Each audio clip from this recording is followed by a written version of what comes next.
Today on the Stay at Home Chef, I'm showing you how to make hot chocolate bombs. These hot chocolate bombs are a fancy way to enjoy a hot cup of cocoa, but also have fun in doing so. Watching these hot cocoa bombs melt away with the steamy milk is so satisfying, and I guarantee it's going to be the best cup of cocoa you've ever had. With the few ingredients and some patience, you'll have these beautiful treats ready to go.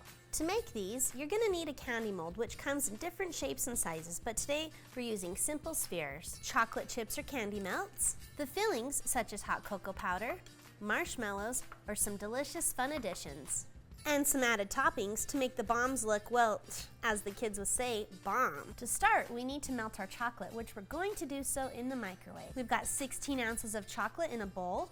We're going to pop that in the microwave for 30 seconds. Of course, they're not fully melted yet, and that's not what we want, but we're going to give this a stir and we're going to repeat. Do this until that mixture is just melted. We don't want it piping hot because if it is, it's going to be ruined chocolate. To make our fun sphere shapes, we're going to be using a silicone mold, and a really important step for that is to make sure that these are clean. I recommend using a lint-free towel. I like putting these molds on a pan because it's going to help us transfer them later on. Once they are clean, we're going to pour in about 2 tablespoons of that melted chocolate. Then using the back of a spoon, a pastry brush, or a spatula, you're going to smear that chocolate into that mold nice and evenly. It's okay if the chocolate makes a mess, we'll clean that up later. Just make sure there's no voids in that chocolate and be sure to spread it as evenly as you can. Once you've completed filling those molds, we're going to pop them in the fridge for 10 minutes where that chocolate's going to harden up.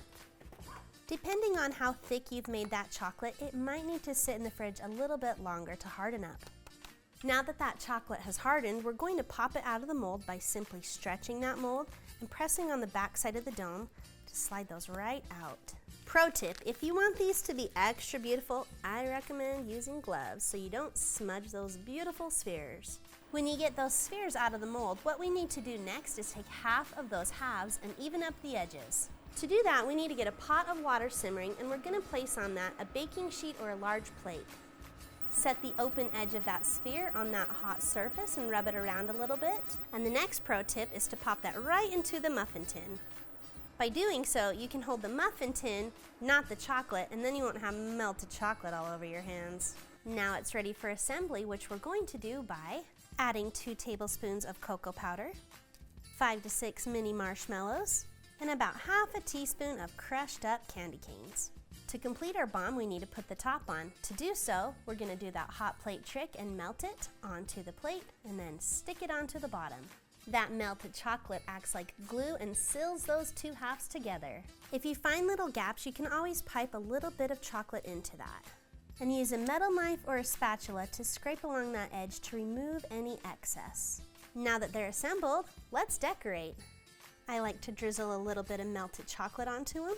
While that chocolate is still melted, we're going to add on our sprinkles, and I'm using crushed candy canes, and then using a little bit of that melted chocolate. It's going to act like the glue for some mini marshmallows. The sky is the limit with fun flavor combinations, and you can check out all of those on our written blog post. When it's time to make that yummy hot chocolate, we place the bomb in a large mug, and we're going to pour over that 1.5 to 2 cups of steamy hot milk over it. Give that a great big stir, and you are ready to enjoy.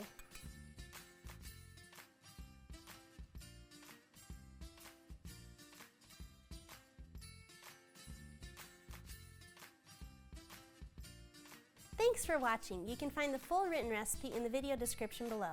Be sure to check out thestayathomechef.com where you can find hundreds of restaurant quality recipes you can easily make at home. We'll see you later.